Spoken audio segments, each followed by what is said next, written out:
সভাপতির জন্য নির্ধারিত যে পদটি সেটা তো আলাদা বিষয়। সার্বিকভাবে 99% পুরুষ প্রার্থী। একইভাবে আমরা যেটা জাতীয় পর্যায়ে যেটা দেখেছি, ব্যবসায়ীদের প্রাধান্য, সেটাও স্থানীয় পর্যায়ে বা উপজেলা পর্যায়ে চিত্র একই রকম। চেয়ারম্যান পদপ্রার্থীদের মধ্যে 70% বেশি হচ্ছেন ব্যবসায়ী, মূল পেশা ব্যবসা। ভাইস চেয়ারম্যানদের মধ্যে 68%, প্রায় 70%-এর মতোই। ওয়ালটন ফ্রিজ কিনে অনেকের মতো আপনিও হয়ে যেতে পারেন মিলেনিয়াল। সেরা পণ্যের সেরা অফার। সো প্রাধান্য ব্যবসায়ীদের, সেটি লক্ষণীয়। আবার যে তথ্য দেয়া হয়েছে হলফনামায়, সেটির আমরা সবসময় মনে করি যে পর্যাপ্ততা এবং গভীরতা, যথার্থতা নিয়ে প্রশ্ন আছে। তারপরেও যে চিত্র আমরা দেখেছি জাতীয় পর্যায়ে এবং আগের পর্যায়ে প্রথম ধাপের উপজেলা পর্যায়ের মতোই আয় বৃদ্ধির অস্বাভাবিক চিত্র আমরা মোটামুটি দেখতে পাই। কোনো ক্ষেত্রে যেমন 10,000% হারে বেড়েছে 2019-এর তুলনায়, আয় বেড়েছে অনেকের। একইভাবে অস্থাবর সম্পদ বৃদ্ধির হারও প্রায় 12,000% বেশি। আবার স্বামী স্ত্রী যারা পদস্থ বা জনপ্রতিনিধি হিসাবে রয়েছেন বা ছিলেন, তাদের স্বামী স্ত্রী বা নির্ভরশীলদেরও আয় বৃদ্ধির হার অস্বাভাবিক 12,000%-এর বেশি কোনো ক্ষেত্রে। এটি আর এর পাশাপাশি আমরা এবার যেটা আপনারা লক্ষ্য করেছেন, এবার আপনাদেরকে একটা স্লাইডে দেখেছি, আমরা একটু বিশ্লেষণ করে দেখার চেষ্টা করেছি যে সাধারণত ধারণা করা হয় যে রাজনীতির সাথে এবং জনপ্রতিনিধিত্বের সাথে, জনপ্রতিনিধিত্বের অবস্থানের সাথে নিজেদের সম্পদ বিকাশের একটা সুযোগ বা লাইসেন্সের মতো একটা পরিস্থিতি বাংলাদেশে বিরাজ করছে। সেটির যথার্থতা আমাদের এবারের ছোট্ট বিশ্লেষণটাতে আমরা দেখতে পেয়েছি। যারা জনপ্রতিনিধি ছিলেন তাদের যে আয় বা সম্পত্তির বৃদ্ধি, সেটা যারা জনপ্রতিনিধি ছিলেন না তাদের তুলনায় বেশি, দ্বিগুণেরও বেশি। সো এই জিনিসটা কিন্তু মোটামুটি পরিষ্কার যে কেন জনপ্রতিনিধি হওয়ার জন্য অসুস্থ প্রতিযোগিতা, এই বিষয়টা আমরা দেখতে পাচ্ছি। আর সার্বিকভাবে যেটা বলা যায়, ক্ষমতা এবং আয় ও সম্পদের বিকাশকে কেন্দ্র করে নির্বাচনী ধারা যেটা আছে সেটি প্রকটতর হচ্ছে। এখানে রাজনৈতিক আদর্শ, এমনকি দলীয় আনুগত্য বা দলীয় আদর্শ বা দলীয় শৃঙ্খলা, সেটার কোনো বাস্তব উপস্থিতি ক্রমাগতই কমে আসছে। এবং সেটি নির্বাচনের ক্ষেত্রে যেমন নেই তেমনি নেই দলীয় কার্যক্রমেও, যে আনুগত্য এবং জনস্বার্থের প্রতিনিধিত্বের বিষয়টি। সেখানে মানে জিততে হবে, ক্ষমতায় যেতে হবে, ক্ষমতায় গেলে আমরা সম্পদ এবং আয় বৃদ্ধির সুযোগ পাবো, সেটি হচ্ছে যে মূল বিষয়। যে জন্য যেটা দুইটা বৃহৎ দলই যেটা আমরা দেখতে পাচ্ছি, এটা আমার কাছে একটু লক্ষণীয় মনে হচ্ছে, তাদের দলীয় শৃঙ্খলা বজায় রাখতে পারছেন না। দলীয় শৃঙ্খলা বজায় রাখা বা দলীয় নির্দেশনা, দলীয় গাইডেন্স ইত্যাদি বাস্তবায়নের ক্ষেত্রে তাদের ক্ষমতা ক্রমাগতভাবে কমে আসছে, কারণ রাজনীতি ক্ষমতার হাতে জিম্মি। সেখানে দলীয় বিষয়, দলীয় নেতৃত্ব, নির্দেশনা ইত্যাদি কোনো খুব একটা তুলনামূলকভাবে প্রাধান্য পায় না। এবং সেটি দুইটি দলের ক্ষেত্রে আমরা দেখতে পাচ্ছি, দুইটি বৃহৎ দলের ক্ষেত্রে। রাজনৈতিক দল হিসাবে যে প্রাতিষ্ঠানিক মূল্যবোধ, শুদ্ধাচার এবং যে ধরনের গণতান্ত্রিক চর্চা, সেটার সেই মানদণ্ডে কিন্তু আমরা এক ধরনের এমন একটা দিকে যাচ্ছি যেটি এক ধরনের যেটা টার্ফ ওয়ার হয় আর কি, যেটা বলা হয় কর্তৃত্বের এবং ক্ষমতার যে লড়াই, সেটার মধ্যে আছে শুধু মানে এক ধরনের অসুস্থ প্রতিযোগিতা, অনেক ক্ষেত্রে বিকৃত, অগণতান্ত্রিক এবং আত্মকেন্দ্রিক, যার সাথে জনস্বার্থের কোনো সম্পর্ক নেই। এমন হচ্ছে যে এই যে প্রতিযোগিতা কোনো ক্ষেত্রে আমরা আপনাদের মাধ্যমে আমরা জনগণ জানতে পারছে যে বিভিন্ন ধরনের সহিংসতা হচ্ছে, ককটেল বিস্ফোরণ হচ্ছে, নির্বাচনী কার্যালয়ে হামলা হচ্ছে, অস্ত্রের মহড়া হচ্ছে, ভাঙচুর হচ্ছে, মারধর হচ্ছে, সহিংসতা সবই বিরাজ করছে। কিন্তু এটার মধ্যে কিন্তু রাজনৈতিক আদর্শের কোনো প্রতিযোগিতা নয়, এটা হচ্ছে যে ক্ষমতার দ্বন্দ্বের প্রতিযোগিতা। এটুকুই শেষ করি। আমরা এই পর্যায়ে আপনাদের কাছ থেকে প্রশ্ন থাকলে, পরামর্শ থাকলে শুনবো। আমি কাজী জেবেল, আমি আমি কাজী জেবেল, আমি যুগান্তর থেকে বলছি। আপনারা যে প্রার্থীর তুলনামূলক যে বিশ্লেষণটা তুলে ধরেছেন, সেখানে দেখা যাচ্ছে যে আপনার আগের চেয়ে সম্পদ জয়ীদের বেড়েছে।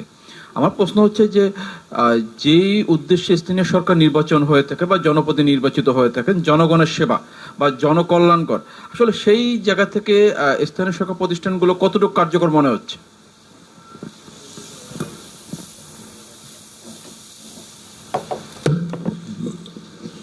এটা সম্পদ বৃদ্ধির মানদণ্ড যদি বিচার করি একটা মাপকাঠি হিসেবে ধরে নেওয়া হয়, তাহলে সেটা যেটা দেখা যাচ্ছে যে জনপ্রতিনিধিদের অবস্থান তাকে নিজেদের সম্পদ বিকাশের সুযোগ হিসেবে দেখা হচ্ছে, সেটারই তথ্য আমাদের কাছে আছে। এর বাইরে জনপ্রতিনিধি হিসাবে স্থানীয় জনগণের কল্যাণমূলক কার্যক্রম কতটুকু করা সম্ভব হচ্ছে, সেটা এর উপর যে তথ্য আমাদের কাছে আছে এই গবেষণায়, তার উপর নির্ভর করে অনুমান করা যায়। সেটা আসলে প্রাধান্যের বিষয় না, যেটি আমি ইতিমধ্যে বলেছি। এবং সেখানে জনস্বার্থ কেন, এমনকি দলীয় আদর্শের স্বার্থ, সংশ্লিষ্ট দলের আদর্শ বা স্বার্থেরও চর্চারও বিষয়গুলো প্রতিফলন ঘটে না। তবে স্থানীয় সরকার পদ্ধতি বাংলাদেশে কতটুকু কার্যকর এবং কতটুকু জনকল্যাণমূলক, সেটির জন্য আরও বিস্তৃত গবেষণার প্রয়োজন আছে। সেটি আমরা আলাদাভাবে হয়তো বিবেচনা করতে পারি।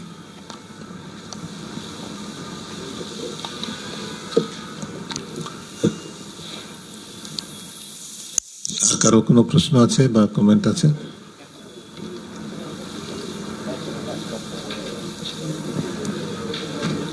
আমরা দেখছি একজন প্রার্থীর তথ্য এখানে দেওয়া হয়েছে, মোহাম্মদ ফরিদ হাসান উদুদ, রাজবাড়ী পাংশা, চেয়ারম্যান পদপ্রার্থী। ওনার স্বামী স্ত্রী ও নির্ভরশীলদের অস্থাবর সম্পত্তি বৃদ্ধির হিসাবে শীর্ষ 10-এর শীর্ষে আছেন উনি। কিন্তু উনি তো প্রথম ধাপের নির্বাচনের প্রার্থী ছিলেন এবং উনি হেরেও গেছেন আমরা জানি। ওনার নামটা এখানে আসছে কি ভুলবশত না কি কারণে আমি বুঝতে পারছি না, একটু ব্যাখ্যা করবেন? আমি ঠিক বুঝতে পারি না প্রশ্ন, একটু দেখুন।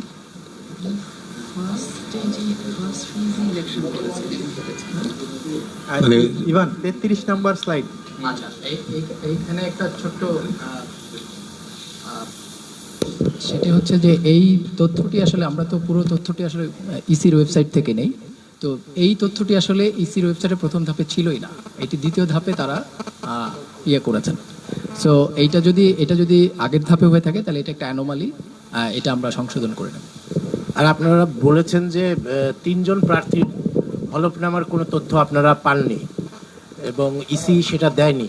সেই 3 জন প্রার্থী কারা এবং কি কারণে তাদের হলফনামাগুলো দেয়া হলো না, বিষয়টা সেটা হচ্ছে কি আপনারা দেখেছেন আমরা প্রথম ধাপেও কিন্তু বেশ কয়েকটি উপজেলার, মানে আমরা 152টি উপজেলার ইলেকশন হয়েছে, 144টি উপজেলার তথ্য ইসি ওয়েবসাইটে পেয়েছি। ঠিক আছে, হলফনামা তারা পাবলিশ করেছেন। একই রকম ভাবে এখন 160টি উপজেলার তথ্য ইসি ওয়েবসাইটে, উপজেলার ভিতরে মাত্র 157টির তথ্য তারা হলফনামা তারা আপলোড করেছেন, বাকি 3টির করেননি। সেই 3টির আসলে কি কারণে করেননি সেটা আমরা জানি না। সেটির আমি আপনাকে লিস্টটি বলছি কোন 3টি করেননি।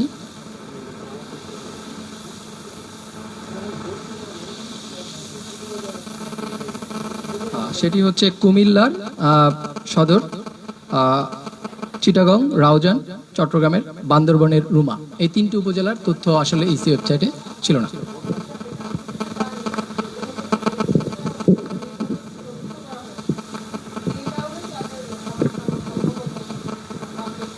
আচ্ছা, সেটা হচ্ছে যে যদি স্থগিত করা থাকে, কিন্তু আমরা হচ্ছে এই 157টিরই কিন্তু আপনাদের সামনে তথ্য বিশ্লেষণ করেছি, আমরা কিন্তু 160টির করিনি। ঠিক আছে, আমরা যে তথ্যগুলো পেয়েছি সেই উপজেলাগুলোরই তথ্য আমরা বিশ্লেষণ করেছি।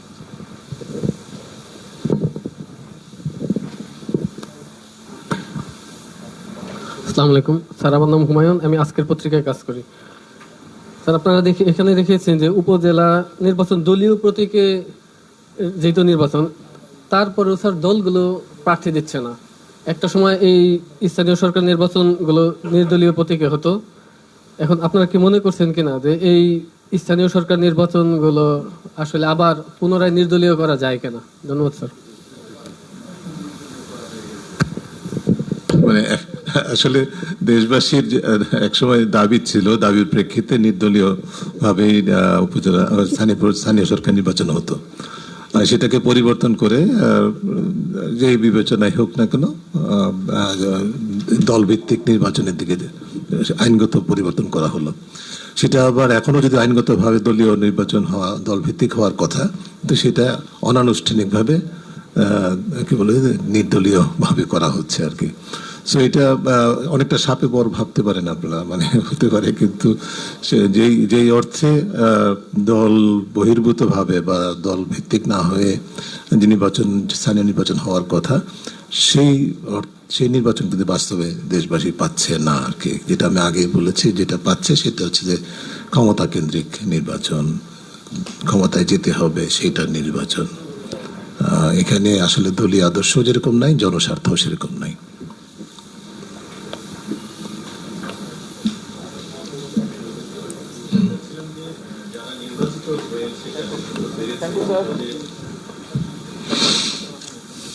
যাদের সম্পদ বেড়েছে নির্বাচিত এবং পদের থেকে, আর যারা পদে ছিলেন না তাদের পার্থক্যটা অনেক বেশি। এখানে এই ধরনের কোনো অবজারভেশন আছে কিনা, যারা নির্বাচিত হয়েছেন তারা ক্ষমতার ব্যবহার করে বৈধ উপায় আয় করেছেন, কোনো বৈধ ব্যবসা, নাকি পুরোটাই অবৈধ উপায় আয় করেছেন? না, এটি আমরা মন্তব্য করার মতো পর্যাপ্ত তথ্য নেই আমাদের, পর্যাপ্ত না, কোনো তথ্যই নেই। আমরা শুধুমাত্র যে ডাটাগুলো আছে নির্বাচনের ওয়েবসাইটে, নির্বাচন কমিশনের, সেই ডাটার উপর বিশ্লেষণ করে বলেছি। এটা কনজেকচারের মতো বা অনুমেয় যে ক্ষমতায় ছিলেন যারা, তাদের আয় যে বা সম্পদ বৃদ্ধি যেহেতু যারা ক্ষমতায় ছিলেন না তার তুলনায় বেশি হয়েছে, কাজে এটা ক্ষমতায় থাকার একটা এডিশনাল অ্যাডভান্টেজ আছে, এটি অনুমান করা যায় এবং সেটি আমরা বলছি। কিন্তু এটা অবৈধভাবে হয়েছে কিনা বৈধভাবে হয়েছে সেটা বিশ্লেষণের জন্য আলাদা গবেষণা দরকার। যেটি আসলে যেটা আমি আগেরও বলেছিলাম, আজকে আবার রিপিট করতে চাই, এই যে আমি একটু ইঙ্গিত দিয়েছি যে দুটো জিনিস, যে তথ্য দেয়া হয় হলফনামার মাধ্যমে, সেই তথ্য কতটুকু পর্যাপ্ত এবং কতটুকু গ্রহণযোগ্য, ভ্যালিডেটেড বা নির্ভরযোগ্য, সেই বিষয়টা কিন্তু যাচাই করার জন্য আমাদের সংশ্লিষ্ট প্রতিষ্ঠানগুলো আছে। এটা এক, তারা কিন্তু তার দায়িত্বটা পালন করছেন না। দ্বিতীয় হচ্ছে যে যতটুকু তথ্য আছে তার উপর ভিত্তি করে যে আয় বৃদ্ধি বা সম্পদ বৃদ্ধির যে চিত্র আমরা দেখতে পাচ্ছি, সেটাকে তাদের সংশ্লিষ্ট ব্যক্তিদের বৈধ আয়ের সাথে সামঞ্জস্যপূর্ণ কিনা, অর্থাৎ এখানে প্রকারান্তরে ক্ষমতার অপব্যবহার হয়েছে কিনা, যেটা আপনি বলেছেন সুন্দরভাবে, সেটি পরখ করার দায়িত্ব কিন্তু আমাদের সংশ্লিষ্ট প্রতিষ্ঠানগুলো আছে, নির্বাচন কমিশন, জাতীয় রাজস্ব বোর্ড, আমাদের দুর্নীতি দমন কমিশন, এই ধরনের সংস্থাগুলোর কিন্তু এখতিয়ার আছে, কিন্তু তারা সেটি পালন করছেন না, যার ফলে আমরা জানতে পারছি না।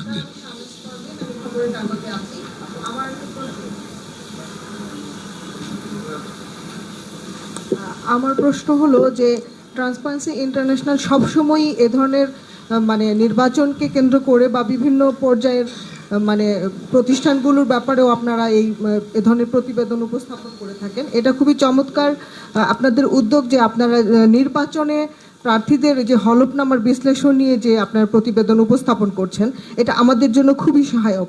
আমার যেটা জানার ইচ্ছা যে আপনারা তো বিশ্লেষণ করছেন, আমরা প্রতিবেদন প্রকাশ করছি, আমরা জানাচ্ছি, কিন্তু ট্রান্সপারেন্সি ইন্টারন্যাশনালের কি মানে পক্ষ থেকে কি এমন ধরনের কোনো সুপারিশ করা হয়, যেহেতু আপনারা ইন্টারন্যাশনালি ইয়েতে কাজ করছেন, মানে যেহেতু দুর্নীতির ব্যাপারগুলোই আপনারা তুলে আনছেন, তো সেভাবে আপনাদের পক্ষ থেকে কোনো সুনির্দিষ্ট সুপারিশ বা প্রস্তাবনা সরকার বা সংশ্লিষ্টদের কাছে যায় কিনা এগুলো প্রতিরোধের জন্য? Thank you.